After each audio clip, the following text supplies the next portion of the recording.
সৈয়দনা হুসাইন কোলে ওঠার জন্য কান্না করতেন, আবার হুসাইন কোলে উঠলে হাসান কান্না করতেন। আবার সৈয়দনা হাসান বিশ্বনবীকে ঘোড়া বানিয়ে বিশ্বনবীর পিঠের উপরে বসে বিশ্বনবীর চুল ধরে টেনে টেনে খেলা করতে। বিশ্বনবী ঘোড়া আর ঘোড়ার বাদশা হচ্ছে হাসান। সুবহানাল্লাহ পড়বেন না? কি খুনসুটি, কি সম্পর্ক! স্ত্রীদের সাথে ভালো আচরণ, কম্প্যানিয়ন্স যারা আছে সাথীদের সাথে ভালো আচরণ। বিশ্বনবী কোথায় কোথায় কি বিশ্বনবী এখন পান্তা ভাত, কতক্ষণ না শুধু কোথায় কোথায় কি বিশ্ব। আসেন, বিশ্ব কারে কয়, কসমো কারে কয়, কথা বুঝতে পারছেন? আর্থ কাকে বয়? আর্থ আরবি শব্দ, আর্থ মানে পৃথিবী। আল্লাহ পাক রব্বুল আলামিন হযরতে বাবা আদম আলাইহিস সালামের সম্পর্কে আমাদেরকে জানিয়ে দিয়েছেন। আদম সম্পর্কে তিনি ফেরেশতাদেরকে বলে দিয়েছেন, ওয়াইজ ক্বালা রাব্বুকা লিল মালাইকাতি ইন্নী জাইলুন ফিল আরদি খলিফা। আদমকে আমি পৃথিবীর খলিফা বানিয়েছি। বাবা আদম আলাইহিস সালাম এই পৃথিবীর স্টেট, সূর্যের উদয়ান থেকে অস্তচল পর্যন্ত সারা পৃথিবী যত বড়, বাবা আদমের কর্মক্ষেত্র তত বড়। কিন্তু আমার নবী তেমন নন। আমার নবীকে আল্লাহ পাক রব্বুল আলামিন নিজের পরিচয় দিয়ে তারপর নবীর পরিচয় তিনি দিয়েছেন। আল্লাহর পবিত্র কোরআনের দস্তুর হলো, আল্লাহ কখনো কখনো নিজের পরিচয় দিলেও তিনি সব সময় তার নবীর মাধ্যমে নিজের পরিচয় দিতে সবচেয়ে ভালোবাসতেন। খুদা মদ হ্যায় আফরি মুস্তাফা বাস, খুদা মদ হ্যায় আফরি মুস্তাফা বাস, মোহাম্মদ হামিদে হামদে খুদা বাস।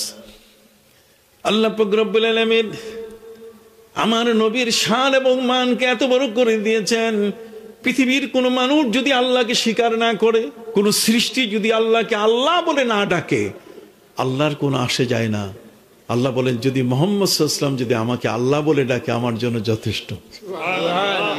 আমার নবীজি যদি আল্লাহকে আল্লাহ বলে ডাকেন, তাহলে আল্লাহর জন্য এটাই কি? এটা কেউ আল্লাহকে আল্লাহ বলে ডাকুগার নাই, ডাকু আল্লাহর আসে যায় না। তার নবী, তার হাবিব তাকে কি আল্লাহ বলে ডেকেছেন। সুবহানাল্লাহ বলেন। আমার নবী বলেন, ওয়াকাফা বিল্লাহি শাহিদা। হুদাইবিয়ার সন্ধির মধ্যে নবীজি রাসূলুল্লাহ শব্দ কাটার জন্য কত কিছু যুদ্ধ, শেষ পর্যন্ত আমার নবীজি বললেন, শোনো আলী, কেটে দাও। আলী বলছেন, যেই কলমে আমি মিন মুহাম্মাদির রাসূলিল্লাহ হাযা সলহ মিন মুহাম্মাদির রাসূলিল্লাহ সাল্লাল্লাহু আলাইহি ওয়াসাল্লাম মা রাইসিল কুফার আবি সুফিয়ানা, কাফের সম্রাট আবু সুফিয়ানের সাথে আল্লাহ রসুল মুহাম্মদ সাল্লাল্লাহু আলাইহি ওয়াসাল্লামের এই শান্তি চুক্তি, তখনই চিৎকার দিয়ে উঠলো কাফেররা যে না, রসুল্লাহ কেটে দিতে হবে। কথা বুঝে গেছে? আমরা রসুল্লাহর সাথে, আল্লাহ রসুলের সাথে আমরা সন্ধি করব না, আমরা মুহাম্মদের সাথে সন্ধি করব। কথা বুঝতে পারছেন? কত বড় সম্মানের কথা। দুনিয়ার যত মানুষ আপনি দেখেন নবীর প্রতি সম্মান, আপনি বিশ্বনবী কইতে কইতে সারা দুনিয়া আপনি পাগল বানাইলেন। আমি আপনাদেরকে প্রশ্ন করব, আপনারা উত্তর দেবেন। হযরত আবু বকর সিদ্দিক রাদিয়াল্লাহু তাআলা নবীজির শ্বশুর কিনা? কথা বলেন, নবীজির কি শ্বশুর? হযরত আম্মা জান আয়েশার পিতা। আপনাদেরকে আমি প্রশ্ন করি, প্রিয় নবী সাল্লাল্লাহু আলাইহি ওয়াসাল্লামের স্ত্রী যার নাম হলো হাফসা, সেই আম্মা জান হাফসা রাদিয়াল্লাহু তাআলা আনহার শ্রদ্ধেয় আব্বাজান হলেন হযরতে ওমর। হযরতে ওমর নবীজির শ্বশুর কিনা? আবু বকর নবীজির শ্বশুর কিনা? আবু বকর সিদ্দিক সম্পর্কে আমার নবী বলেছেন, আফদালুন নাস বাদাল আম্বিয়া আবু বকর। এই পৃথিবীর জমিনে যদি নবীদের পরে পৃথিবীতে কোনো সর্বশ্রেষ্ঠ মানুষ থাকেন, তাহলে তিনি হলেন কে? আবু বকর। শ্বশুরের মর্যাদা, আবু বকর সিদ্দিকের মর্যাদা কত বড়।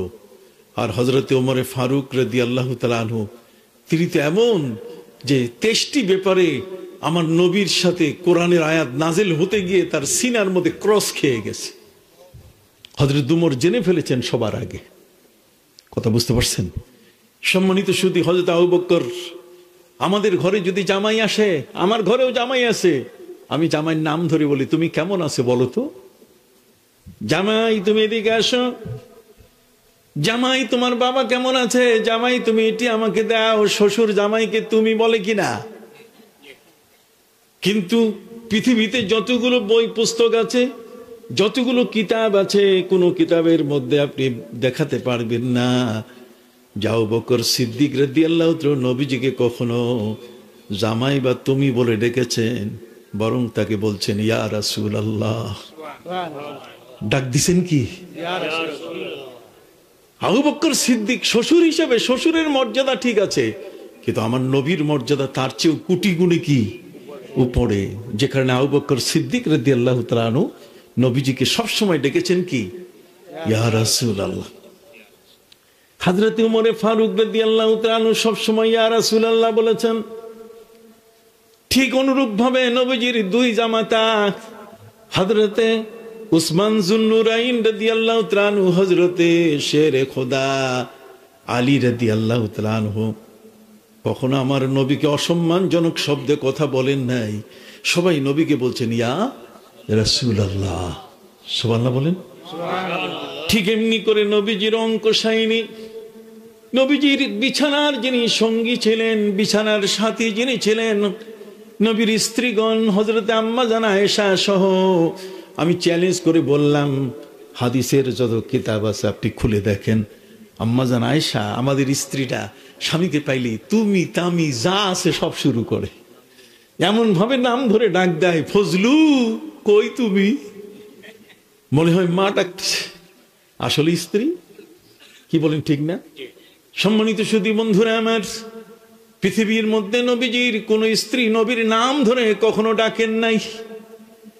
ইয়া মুহাম্মদ শব্দ বলে তারা কখনো ডাকেন নাই, স্বামী বলেও কোনো শব্দ উচ্চারণ করেন নাই, বরং মা খাদিজাতুল কুবরা রাদিয়াল্লাহু তাআলা থেকে নিয়ে নবীজির 13 জন স্ত্রী, তাদের প্রত্যেকের ভাষা আপনি খুলে দেখেন,